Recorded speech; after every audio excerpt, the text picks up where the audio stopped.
of viruses and how, as MSPs and IT professionals, we've dealt with them. I'll go back to 2000. I'll roll back to 2003. I was working in corporate IT at the time, and I remember a case where there was an email that had come through, and it had a zip file with an executable in, and that was an advanced email threat back in 2003. And we had emailed, as the IT team, everybody saying not to open any attachments. They were getting through the spam filter and to be cautious with attachments.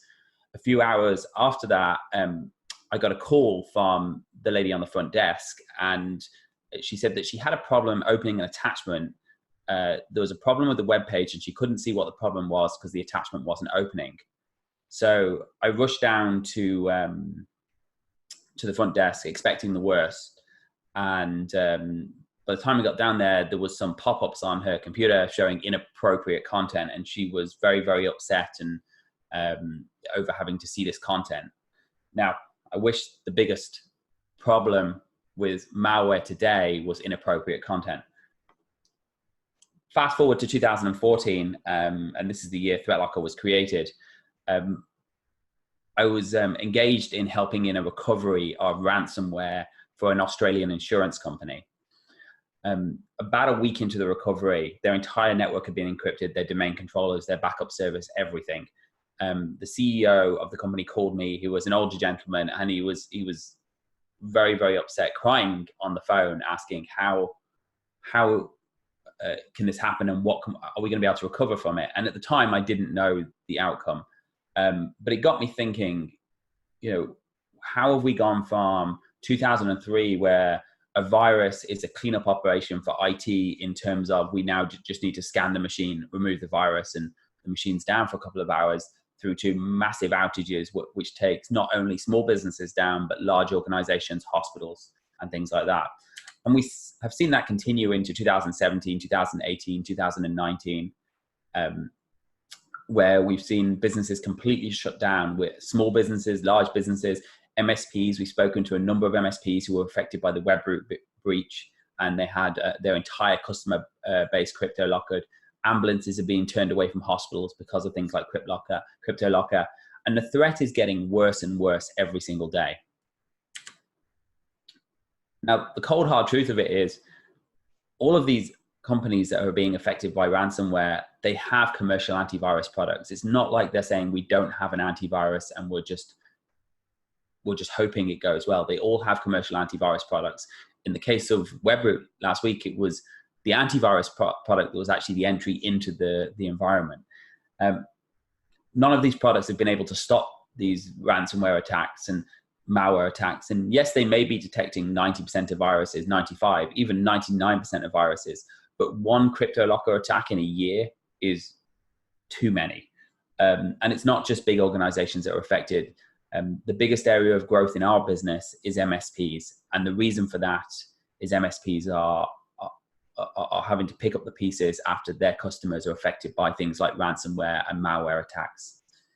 And most businesses are changing their antivirus every 3 to 4 times a decade. And that's simply because they believe by changing the antivirus, it's going to solve the problem.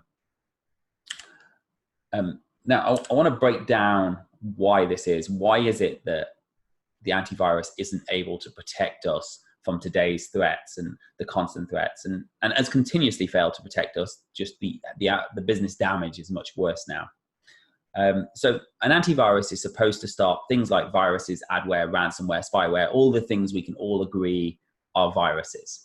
And the way it does that, or the way it's supposed to do that, is through a combination of things like traditional blacklists, which are referred to as definitions. So this is a list of what we've seen as bad. So if somebody did something wrong, if there was a piece of malware in the past, then it gets added to the blacklist. And then there's other methods like heuristics, outbreak detection, behavioral monitoring, AI. But all of these methods are essentially using some kind of algorithm or intelligence to look at what a virus looked like yesterday to determine how we're going to stop it today. The bottom line is they continuously fail and they continuously fall short. In addition to that, one of the threats that an antivirus doesn't address, which we are seeing more and more often, is the abuse of legitimate tools like remote access tools and things like TeamViewer and GoToAssist, where an attacker is convincing somebody to install this tool on their machine, telling them it's a system update, spoofing an IT company's email addresses, getting them to click on a link, install an unattended installer, and then they're using those tools to connect to their machines, look at their internet history, extract passwords later on.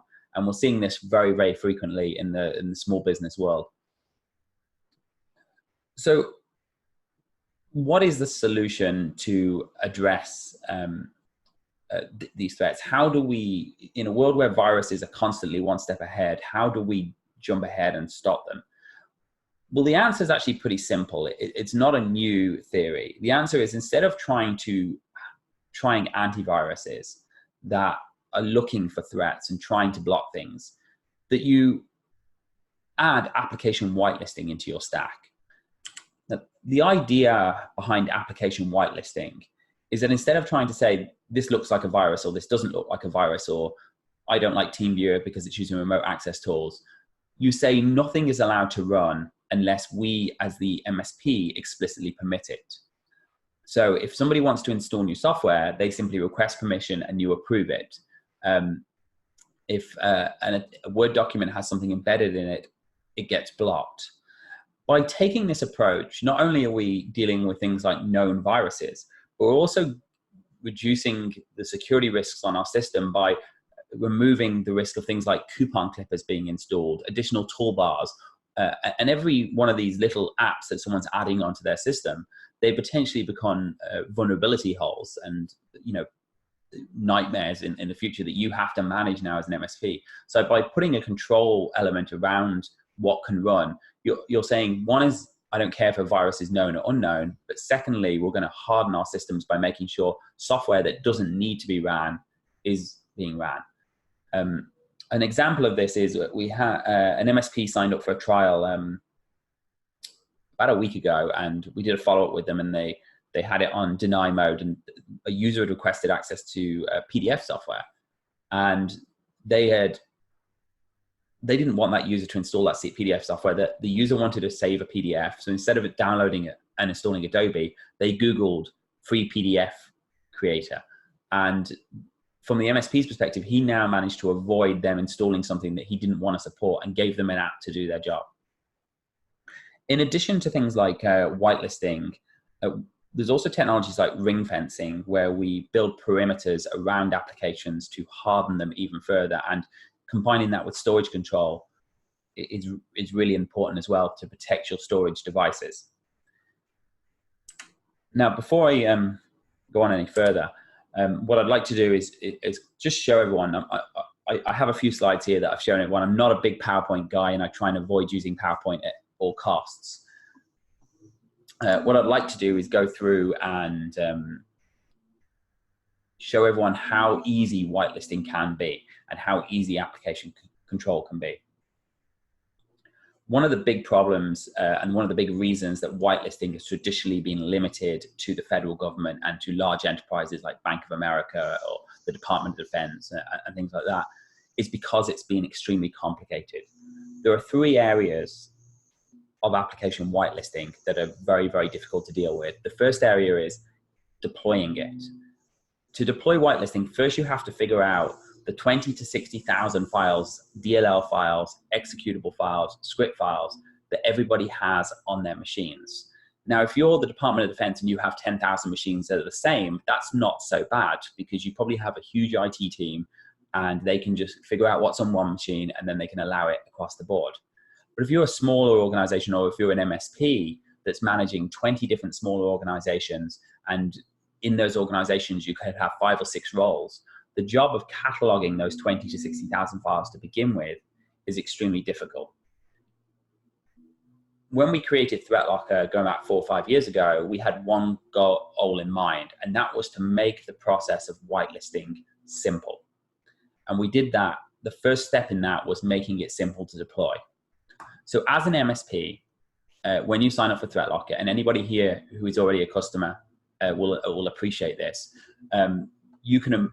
signing up is really, really easy. You'll get credentials within 5 minutes, and you can simply just log into the ThreatLocker portal. and provision new clients in a single click. You just click on a new organization, enter a name, and hit save. That new client now exists inside ThreatLocker. You can manage that client. You don't have to log out and log in. You can manage it. And if you use something like ConnectWise or Kaseya, we have integrations with PSAs and RMMs, so you can automatically pull your clients in from those systems. You don't even have to do that click to create a new organization. To get started with an installation, we have a few different options. The simplest option is just to go to the computer's page, click Install New Computer, and download the MSI installer. The MSI installer is about 2 megabytes big. It takes 30 seconds to install. It can be pushed out using all the traditional methods, such as group policy, any kind of RMM software deployment tools you're using.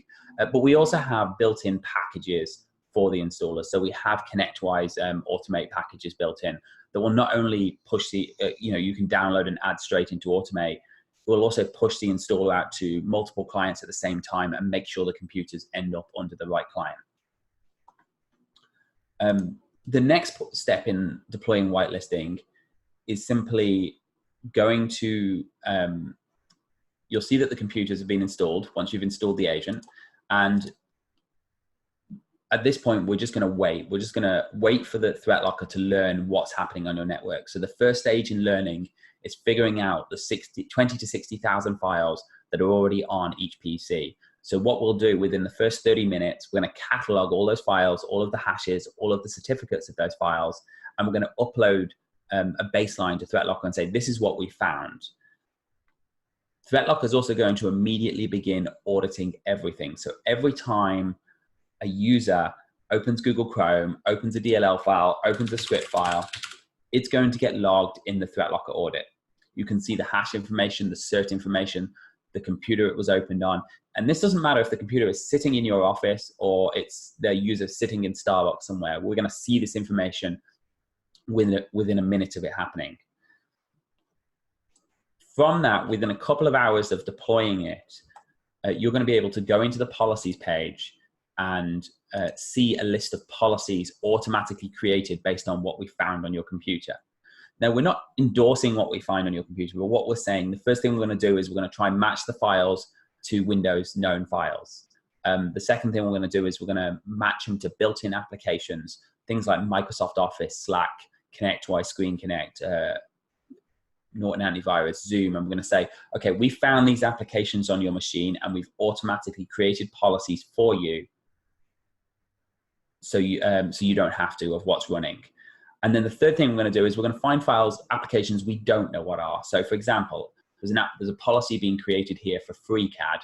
And if I go into the applications folder and I just look at what has been created to allow FreeCAD, I can see that we've automatically cataloged 469 files. So you don't have to during the profiling basis. This process is so simple.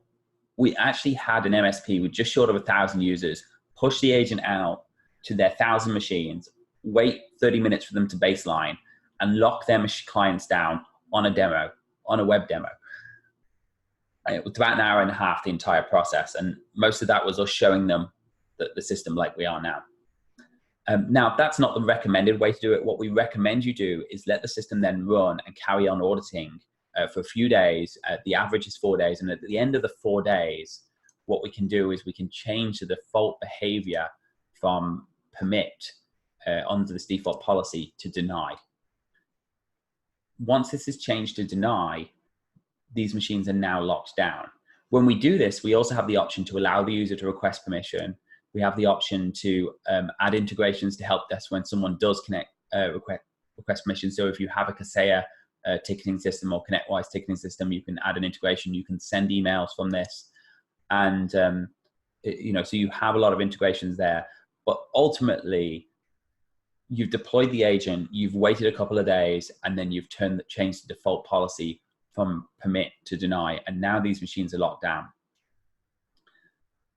Now, if a user receives a Word document after this has been locked down and the Word document has a piece of malware embedded in it, it's going to get blocked by ThreatLocker, and regardless to whether it's known or not. And I'll actually just explain a little bit about this malware. This is a piece of malware that we wrote for demonstration purposes about 4 years ago. And the idea was we wanted to show that antivirus is no good at detecting unknown threats. This malware copies everything from your file share server and posts it to a remote host on the internet. We've tested this with every antivirus you can probably think of, and it has never been detected by any of them. And we've been running it in demos for 4 years. So somebody has a question here. So somebody asked, do we have an integration with Autotask? And I think I said the same thing to the person before.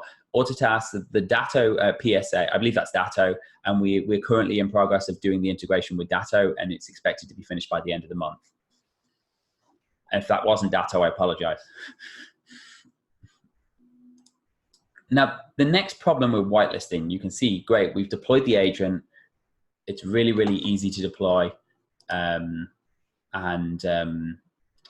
It was, you checked a box a few days later and now they're locked down.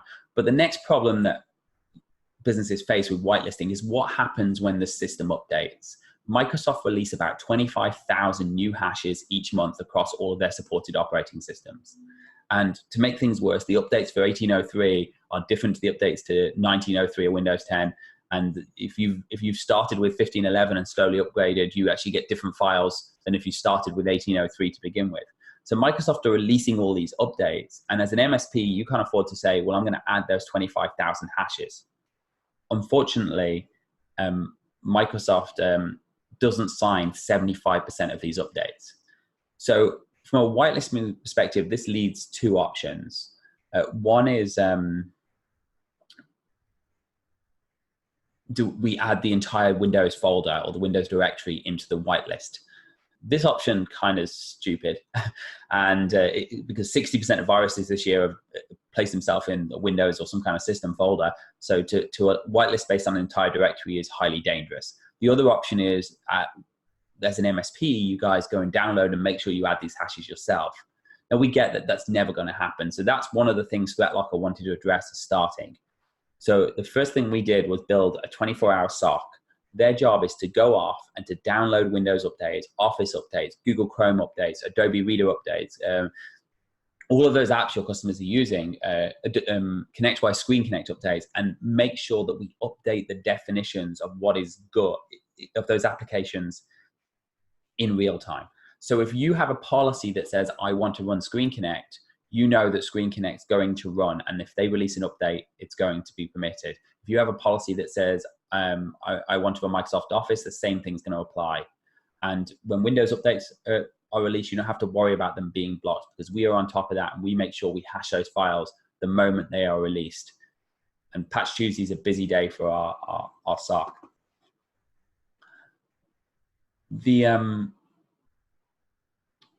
Now, the next part of this is great. So we've deployed the whitelisting, very easy to deploy. The updates for all these common apps being taken care of. But what happens when a user tries to run something that isn't permitted? You guys don't want to be tied down with having to spend hours trying to figure out how to permit software or adding files. So there's a few things we did to make this easier. First thing is we have a really streamlined approval process. So in my demo here, I'm going to start off with something really simple like PuTTY. A user can double click on PuTTY, request access, and they'll get a pop-up saying that we blocked it. This pop-up can be branded with your logo, your name. If you want, you can put a picture of yourself on it, smiling at the customer. And you know, it's completely brandable, and the customer can just hit request permission. If you're on the machine and you're installing software yourself, you can always say my administrator is present. But in this case, I'm just going to hit request permission. And if you guys are using a help desk, we can send an email straight into the help desk, or we can send it using one of the integrations. We can send a ticket straight into the help desk. And you can see here straight away that the approval centers come up. You can click on a direct link from ConnectWise or from Kaseya to approve this, and you can choose to approve it on the fly here. So you can say, oh, this user's requested access to this. We can see it's signed by a valid organization. we can say, I want to permit this for every computer in the group, the entire organization, or just this computer. We also have the option to change that policy to be a global policy for all of your customers. You can also see that ThreatLocker recognizes this application as putty.exe, as putty, which means we've verified the hashes of the file. They do belong to putty. And if you permit this and you use our built-in application, we're also going to permit all of the associated files with that. So putty-gen, the DLLs, and the other things that come along with putty. So I can just use this built-in application and I can hit permit. Now, within 60 seconds, the user is going to be able to open that application. Now, of course, and you can see in the background what it actually did here was it created a policy on the fly to permit putty. Now, while I'm in the policy area, it's worth mentioning these policies run like firewall policies. They run in order. They're very, very configurable. They can run at the MSP level. They can run at the organization level, or in your case, your customer level. They can run at the individual computer level or the computer group level. You can apply policies to only to expire automatically, or you can apply them to certain users or groups. And you can even say what type of interface is this device on. So, if you had a healthcare client who needed to permit any DVD drives from running X-ray viewers, you could say this is only allowed to run from DVDs. So you've got a lot of flexibility here with these policies. Most of the time you don't need to worry about it. You just permit the app and now it's being permitted. But if you do have any special needs, there's a lot of granularity there. And you can see that the user can now open putty. It's very, very easy. Now, the next part of this is not everything is as simple as putty. For example, I was installing Metasploit a couple of weeks ago, or probably nearly a month ago now, if not, I've been saying a couple of weeks for a while. And Metasploit has 1,200 files in it. None of those files are signed, and Metasploit is not and will never be a built-in app in ThreatLocker. So if you wanted to install something that we didn't know and you were using traditional whitelisting, even with that simple approval process, clicking a request and permit and request and permit 1,200 times is going to get pretty frustrating. So what we did is we came up with this concept of installation mode. The idea behind installation mode is you can track files during the installation of an application to figure out what files are needed. And you can do this in 4 different ways. The most common way is if you're installing a new piece of software, you double click on it, you say my administrator is present, and you enable installation mode. I'm going to demonstrate with Notepad++ because it's a quick, easy install, but this is a built-in app. So I'm going to tell it not to use the built-in app. I'm just going to enter my credentials. The other way I could do it is I can also do it from the approval center. So if a user requests access to be to install software, you can grant it from the approval center. And yes, it's very soon, and it has been delayed multiple times, we do have an auto elevate feature on that as well. So when they do request that permission, you can elevate control so they can not only install it, but they can elevate the installation if needs be on a temporary basis. You can also start it from things like ConnectWise RMM, or any RMM that allows you to run PowerShell scripts or API calls, Kaseya and things like that, where you can say, I'm pushing out software to this machine. We haven't ever installed the software before, so there's no policy in place to permit it. So I'm going to tell ThreatLocker I'm pushing out software. ThreatLocker will now monitor the changes, and it will automatically permit that software. In this case, I'm going to do it from the tray because that's normally the quickest and easiest. And I'm going to install Notepad++.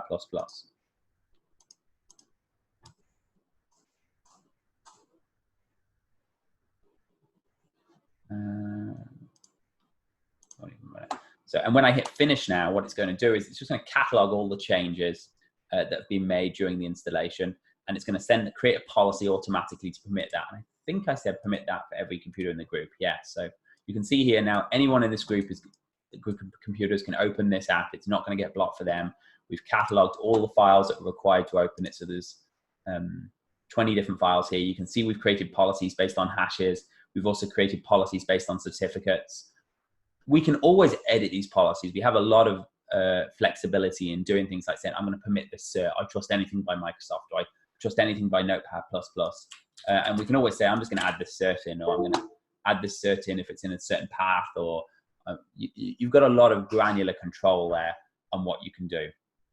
In this case, but 99% of the time, there's no reason to touch this. You just run install mode, track the changes, and now the application's permitted.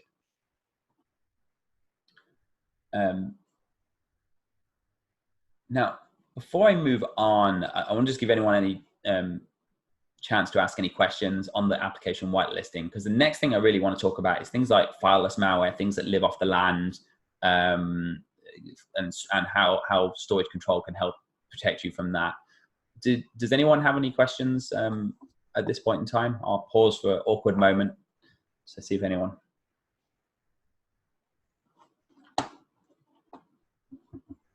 Okay, so I guess we're okay for questions. Oh, someone sent me a chat message directly. No, so the answer is if the user is not an admin on the ThreatLocker portal, they cannot allow, sorry, I'll ask the question first so everybody can hear it. Somebody's asked, can an end user choose to allow an EXE to run? No, they cannot unless they are an admin. Now, you can make them, give them privileges to permit themselves for their own computer only. So we have a lot of flexibility here where you can say, I'm going to create a lower version of administrators where they can only permit for a computer. But we do not recommend that users self-approve unless they are at least educated enough to do that. But what happens quite often is if you've got a kind of a tech guy on site, you might give him limited privileges to approve. But it's obviously completely up to you guys as the MSP what privileges you give to the end user. On that question as well, we have a client, it wasn't an MSP, on trial at the moment. A user of theirs opened, this was a few days ago, we got this ticket in. A user of theirs opened a Word document. It tried to run ransomware. The antivirus did not detect it. We blocked the ransomware. The user then, this is after opening a Word document, enabling macros, then proceeded to request permission to that ransomware. And I think that's a great reason why users, the average user, shouldn't be trusted to decide if they should run an application or not.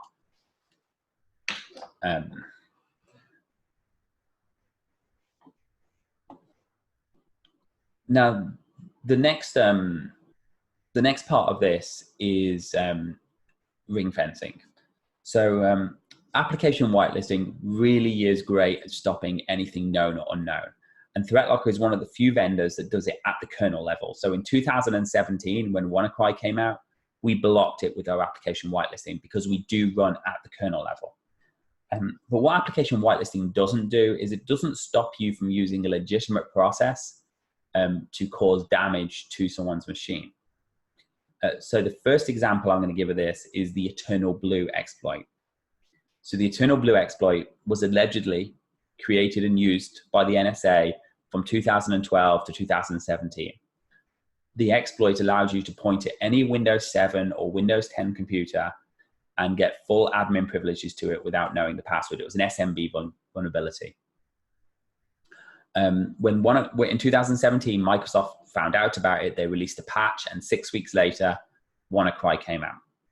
Like I said, the application whitelisting blocks WannaCry. What the application whitelisting doesn't do is it doesn't stop someone using that exploit. And the way that exploit works is it attaches to something like a print spoiler process.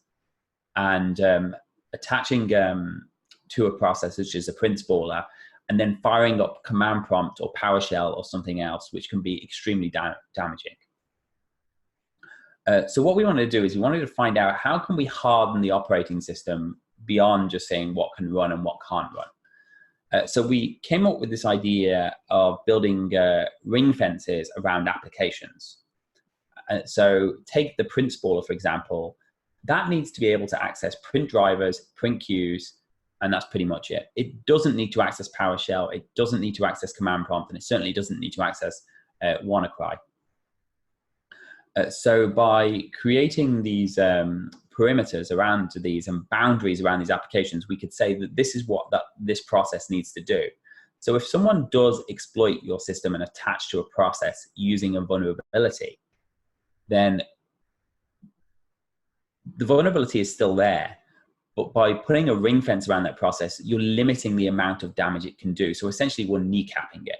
Now, by no means, and this is something really, really important for MSPs to understand, patching your client systems is incredibly important. And this is not a replacement for patching. But what it does do is give you an extra layer of protection where a patch was accidentally not installed, or the patch, in the case of Eternal Blue, the patch doesn't exist yet because only the NSA and probably some other foreign government agencies knew about it. So if we move on to the next part of ring fencing. Ring fencing was so successful in that area, and we stopped a lot of exploits.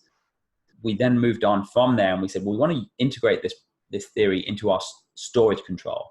So we can define what storage policies storage devices and file shares can be accessed by different processes. And we then extended it even further in our new release into our advanced ring fencing, where you can create your own ring fencing policies. So just to give you a quick idea of ring fencing policies, I'm going to start with a sample Word document here, and ring fencing is being turned off. And I've got a link to what appears to be Google in this document. And when I click on this link, it's just going to open Notepad. Now, no big deal. Notepad's not going to end the world. It's not going to encrypt my machine or anything like that. But the point behind it is I managed to spin up another Windows process from an Office document that I wouldn't and shouldn't have been able to spin up because there was no reason for me to. If I was to then go into my Office application and I was to enable ring fencing, and I'm just gonna, there's 4 parts to ring fencing. There's application spawning, there's file access, there's registry access, and there's internet access. But I'm just gonna turn on spawning for the moment. I'm just gonna deny applications and deploy policies. I'm gonna wait a minute for that policy to deploy. Now, while I'm waiting for the policy to deploy, one of the other really cool features about ring fencing is it audits everything. So I've got Google Chrome ring fence at the moment, for instance, so I can't spawn any applications from Chrome. I can't access any registry keys that aren't listed as required to access as part of the built-in app. And I can only access websites that we've listed in the ring fencing policy. And if I go into the audit, I can see exactly what Chrome is doing. So I can see what websites it's going on, you know, what IP addresses, what protocols it's talking to, right from the audit here. And again, this is going to happen if your users are out the office as well. You're going to be able to see this data of what these applications are doing that are ring fenced. Equally, I can set policies of what it can do. So you could say, for Google Chrome, for instance, I only want you to be able to access certain files, certain parts of the registry. And again, if it's a built-in app, we include the registry keys that are required to run the app, minus any plugins, and also certain things on the internet. So I've said here, Google Chrome can access anything on port 80 or anything on port 443, and I've blocked ThreatLocker.com and some other sites there. Now, it's important to note, this isn't a web filtering solution, but it's easier for me to demonstrate in a browser than it is into PowerShell or RegServe or Run DLL or things like that. And if I'm going to always do it in a thingy. So you see I have ThreatLocker blocked, and you can see literally at a file level, ThreatLocker hasn't been able to access this. But because it's only happening at an application level, sorry, did I open? I meant to open Firefox. Firefox, which isn't ring fenced, at least I don't think it is.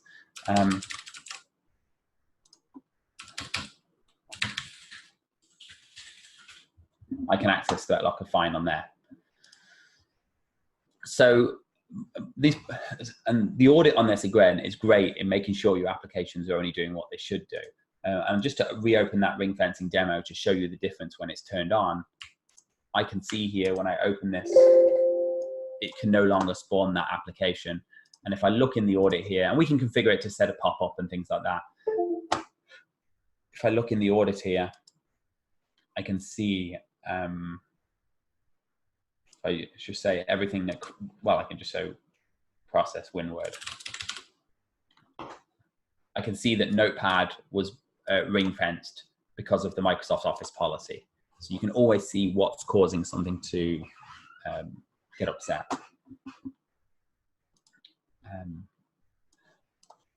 Okay, so the next part of this is, now the ring fencing is pretty powerful, and you can get into a lot of granular control with it. And from an enterprise side, we see a lot of stuff. You can say things like only Word can access Word documents and only Excel can access Excel files.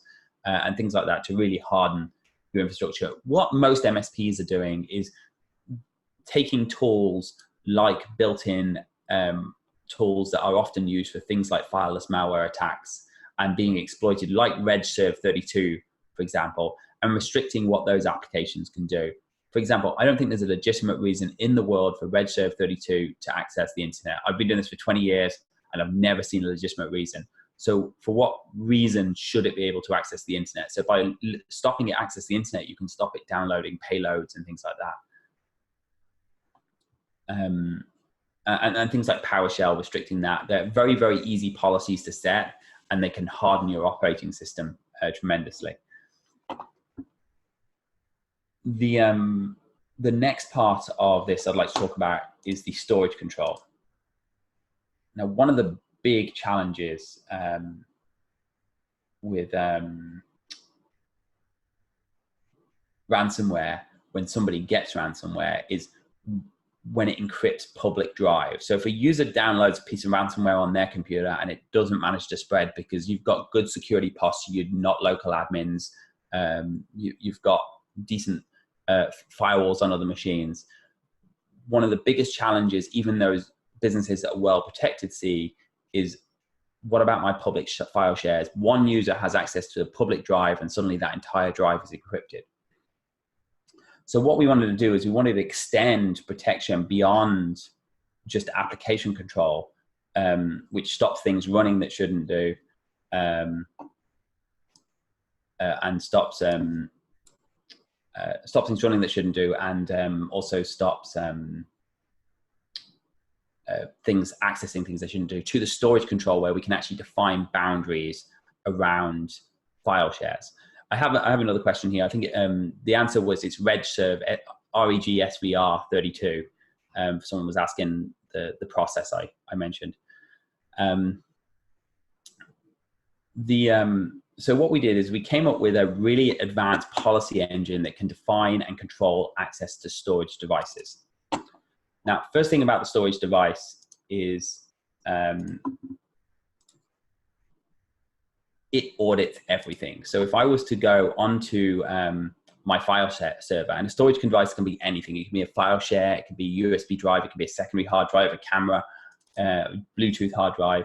But if I was to go onto here and I was to change something on my file server, I was to try and copy that to a USB drive, like the one folder there. That's going to get blocked because we have the USB drive blocked, but I just want to show you it in the audit. And then I was to delete that file. All of that is now going to be logged in the audit within a minute.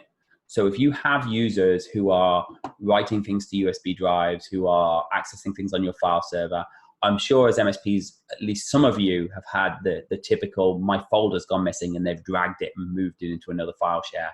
This is all going to be logged in here. So I can see here the full history of this file. I can see that I read it using Notepad, the user, the computer, the file share, and then I wrote to it using Notepad. I can see I read it using Explorer, and I tried, it was denied, to write it to a USB drive that was not encrypted. And then finally, I deleted it using Explorer. Now, of course, the audit is great. It's great to see who's copying things to USB drives. It's great to see who moved that folder. But what is really powerful and what is really important here is controlling access to these storage devices, because in most cases, they are the most important data you have, and certainly the most attacked data when it comes to things like CryptoLocker. So again, just like the application control, we have a really advanced firewall-like engine for the storage control. Again, policies can be set at the MSP level.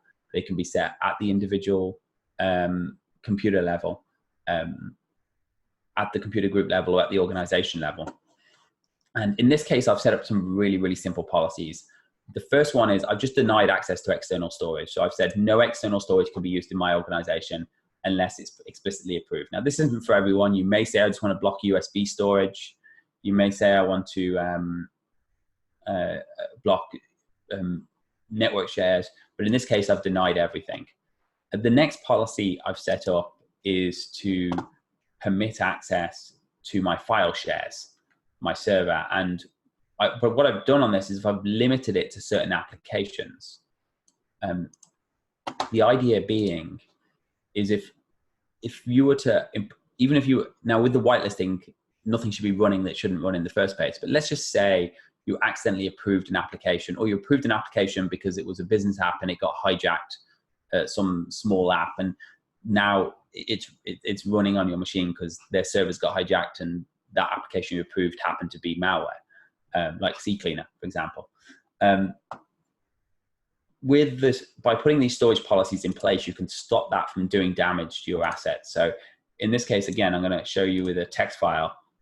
I can open this text file on my file server using Notepad. It's no problem at all. But if I try and open the same file in Notepad++, while Notepad++ is on the whitelist, I haven't listed it as an application that's allowed to get access to your file server. We also added in the ability to automatically create these policies based on the audit. So you can just have a look at what's been accessed in your file shares and auto-populate, and then restrict access.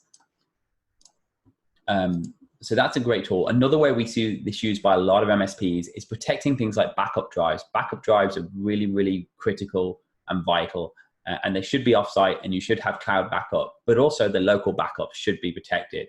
By limiting what can access your backup drives or your backup servers, you reduce the likelihood of them being crypto-locked and that client being attacked.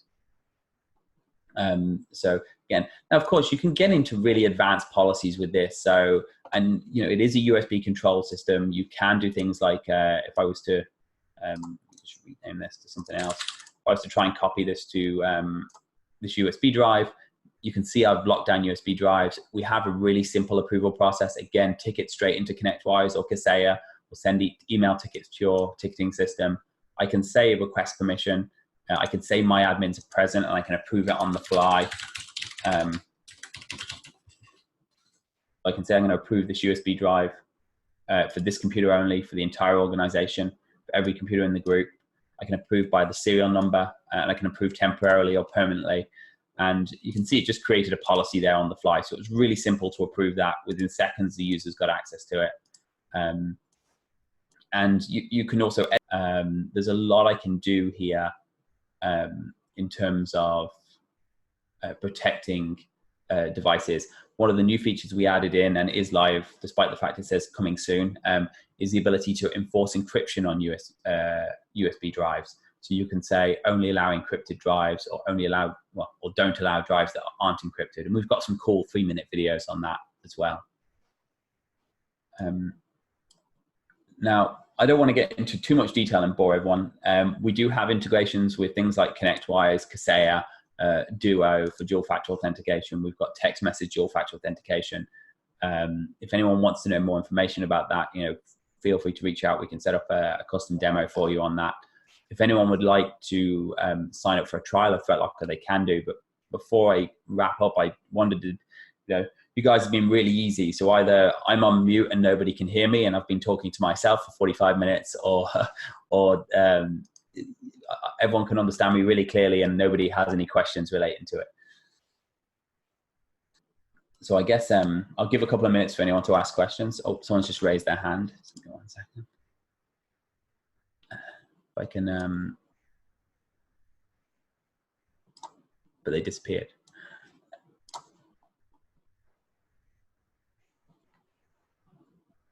Okay, so I saw somebody raise their hand and it seemed to disappear off my list. So I don't know if they put it down and don't have a question anymore, but you know, I guess if anyone has questions, I guess, you know, now's the time to ask. Otherwise,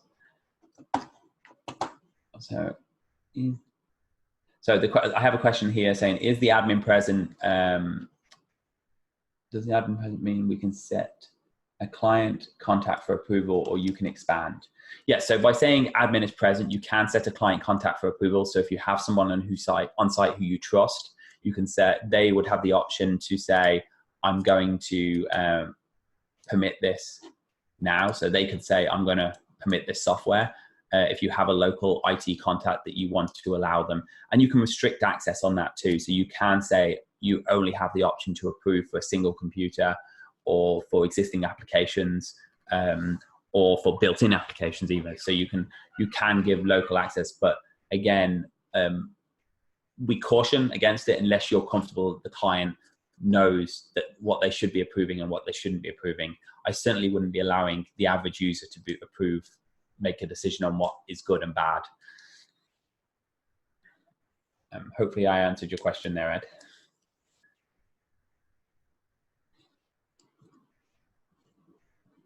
Okay.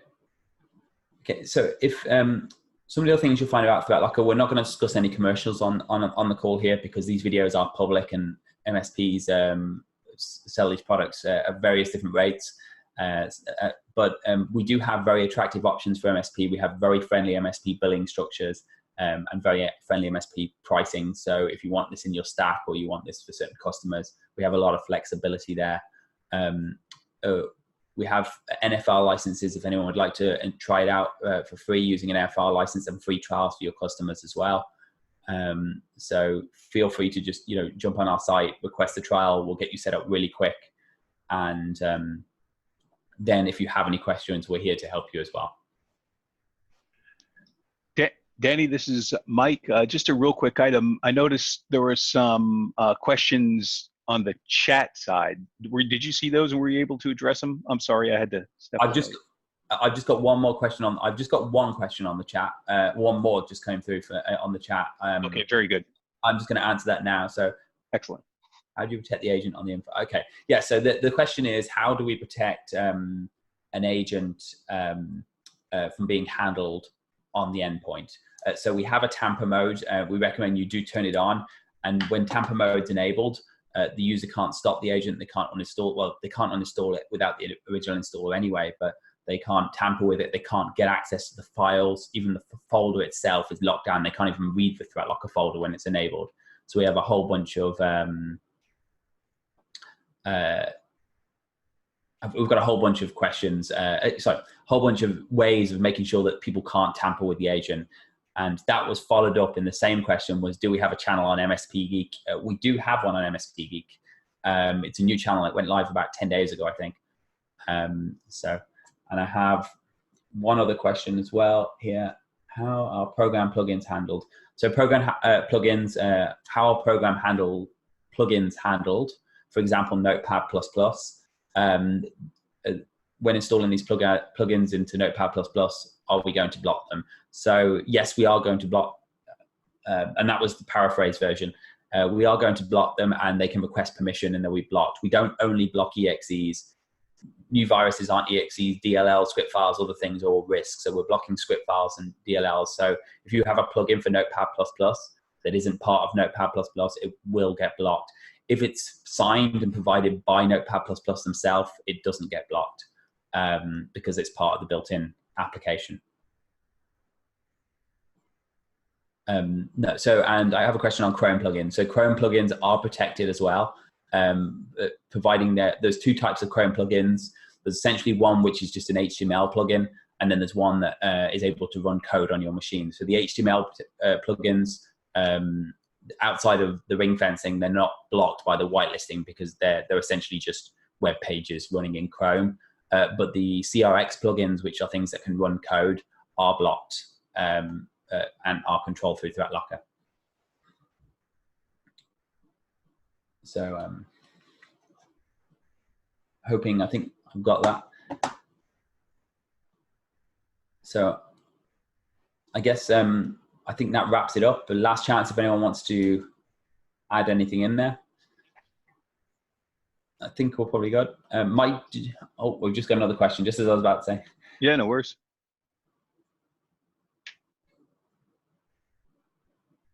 Okay, so if you somebody asked about a new app and the registry keys.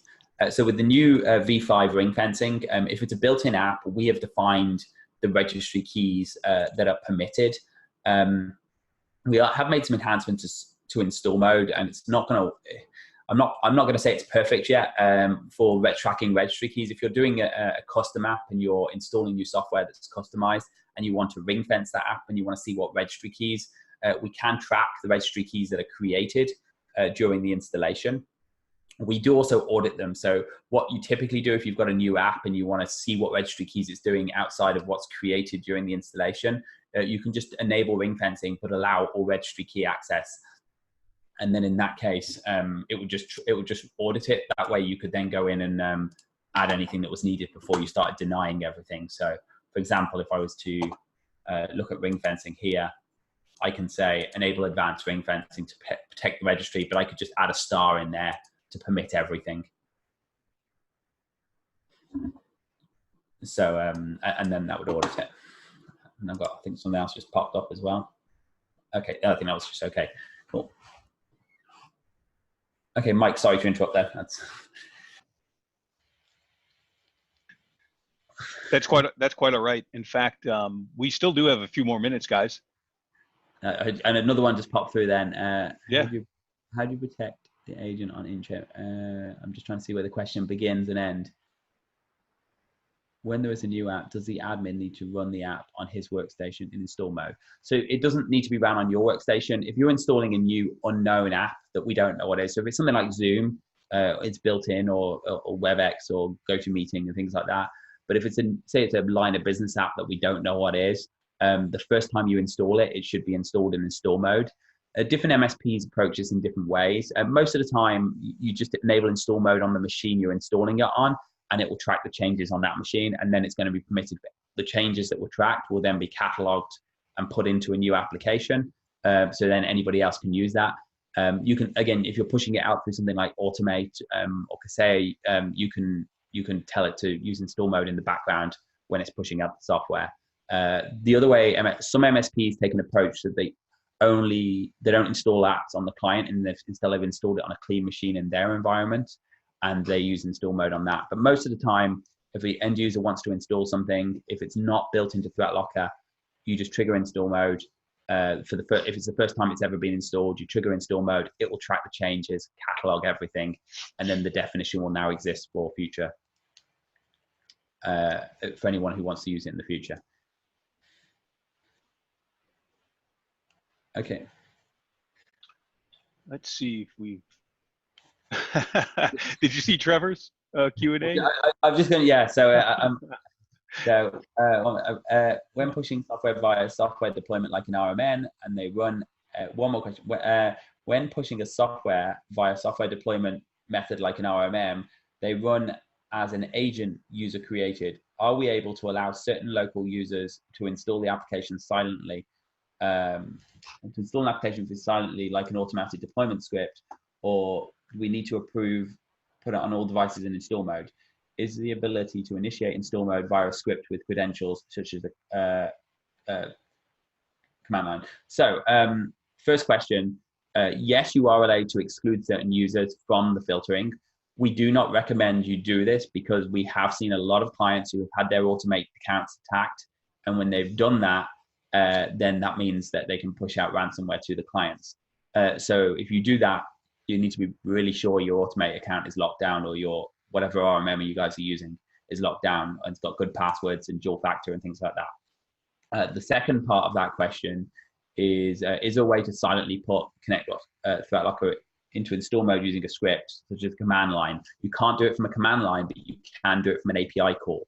And we have PowerShell scripts set up. So when you push it out through your RMM, if it's Automate, you just add one step in that script, which is call this PowerShell script, which calls the ThreatLocker API. That will tell ThreatLocker we're about to install new software under the system account. If you run LabTech under the system account, and then once it runs that script, ThreatLocker API will then tell the agent to start install mode under that user, and then it'll start tracking changes into that user and allow the installation.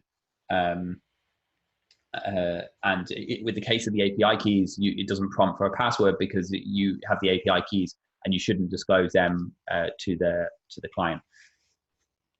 You can do it straight from an Automate script. Okay, so I take that back about everyone being really quiet today. Is there anything else? We've got a few more minutes. Looks like Ed just popped one out. Oh. If we push apps via GPO, do we need to create an allow policy? So if you push an app out through a GPO, before you push the app out, you should make sure that you've installed the MSI, either install the MSI on one server, or we have an extraction tool for MSIs where you can actually say, permit everything in this MSI in advance. If it's a built-in app, you could just go into so say that you were pushing out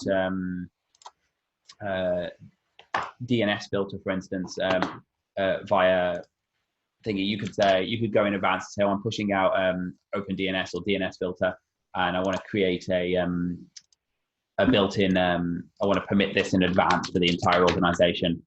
If it's not a built-in app, you just run it on install mode for one machine and say permit one permit. Sorry, I'll permit that once, and now it's allowed for the entire organization. We have another one here on the chat. Have any of our clients ever been hit by ransomware? No client in 4 years has ever had any malware that we know of when having ThreatLocker locked down. Now, we have had clients who have been on audit-only mode, and quite often with the enterprises, they install the agent and never switch it on to deny. But when they've been locked down, we've never had a client that's been hit or had any malware. I'm sure one day that's going to change, but as of now, we've got a perfect record.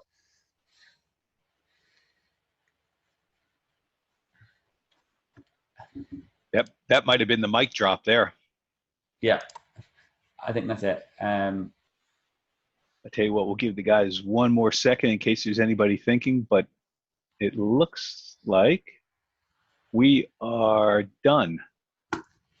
Okay. Oh. Well, yeah. There's another one.